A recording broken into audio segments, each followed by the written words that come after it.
பாடம் 20 பார்வை பெற விரும்பியவர். இந்த பாடத்தில் பர்த்திமேயு என்ற ஒரு பார்வை தெரியாத ஒரு மனிதனை பற்றி தான் நம்ம பார்க்க போகிறோம். இந்த பர்த்திமேயுடைய அப்பா பேர் திமேயு. திமேயுடைய ஊர் எதுனா எரிகோ. ஃபஸ்ட்டு எரிகோவை பற்றி ஒரு 4 பாயிண்ட்ஸ் பார்த்துடலாம். இஸ்ரவேல் புத்திரருக்கு முன்பாக இந்த எரிகோ பட்டணம் இடிந்து விழுது. இந்த எரிகோவை கட்டுகிறவன் மேல் சாபம் வரும்னு சொல்லி யோசுவா கூறுகிறாரு. அப்போ எரிகோவை கட்டுகிறவன் மேல் சாபம் வரும் சொன்னது யாருன்னா யோசுவா. அதுக்கப்புறம் ஈயேல் அந்த எரிகோ பட்டணத்தை கட்டும்போது இந்த யோசுவா சொன்ன அந்த சாபம் பழித்தது. யார் எரிகோவை கட்டிய போது சாபம் பழித்ததுன்னா ஈயேல்.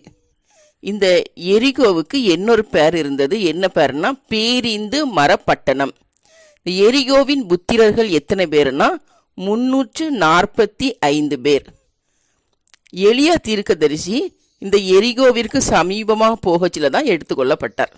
இதுவோ எரிகோ பற்றின பாயிண்ட்ஸ். இந்த திமேயோட ஊர் எரிகோ.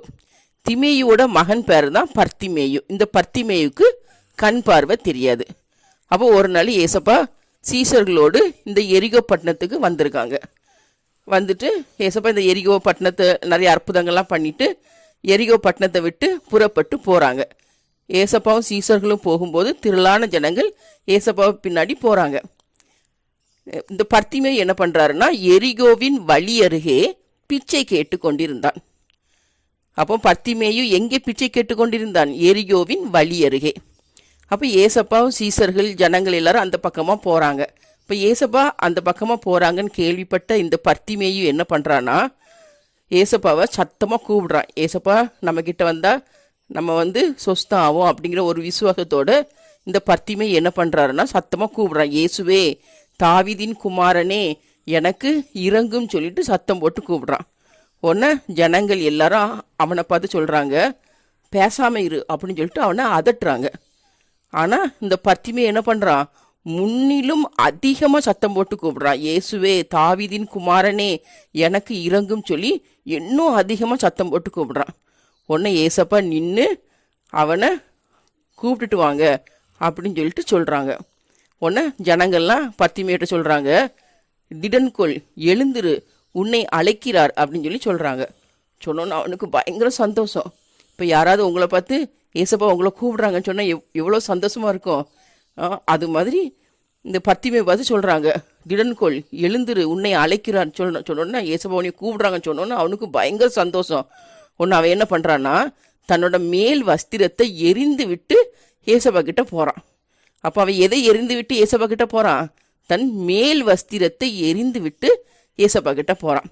அப்போ ஏசப்பா அவனை பார்த்து சொல்கிறாங்க நான் உனக்கு என்ன செய்ய வேண்டும் என்றிருக்கிறாய் அப்படின்னு சொல்லி கேட்குறாங்க. அப்போது பர்த்திமேயு சொல்கிறான் ஆண்டவரே நான் பார்வையடைய வேண்டும் அப்படின்னு சொல்லிட்டு சொல்கிறான். உடனே ஏசப்பா ஏன்னா அவன் சும்மா சொல்லலை நான் பார்வையடையணும்னு சும்மா சொல்லலை. ஏசப்பா நமக்கு சொஸ்தம் தருவாங்க அப்படிங்கிற விசுவாசத்தோடு நம்பிக்கையோடு ஏசப்பா கிட்ட சொல்கிறான். ஏசப்பா நான் பார்வையடையணும் ஆண்டவரே நான் பார்வையடைய வேண்டும் அப்படின்னு சொல்லிட்டு சொல்கிறான். உடனே ஏசப்பா அவனப்பா சொல்கிறாங்க நீ போகலாம் உன் விசுவாசம் உன்னை ரட்சித்தது அப்படின்னு சொல்கிறாங்க. ஏன்னா அவன் அவ்வளோ நம்பிக்கை வச்சுருக்கான் ஏசப்பாட்ட.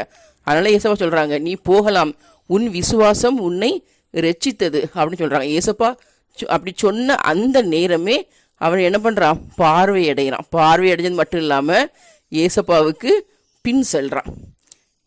இப்படி தான் ஏசப்பா நம்ம ஏசப்பா மேலே நம்பிக்கை வைக்கச்சில ஏசப்பா நம்மளுடைய புற இருளை மட்டும் இல்லை நம்மளுடைய அக இருளையும் நம்மளுடைய மனதின் இருளையும் ஏசப்பா அகற்றுவாங்க. நம்முடைய மன இருள் அகலும் போது நம்ம ஏசப்பாவை பின்பற்றி செல்வோம்.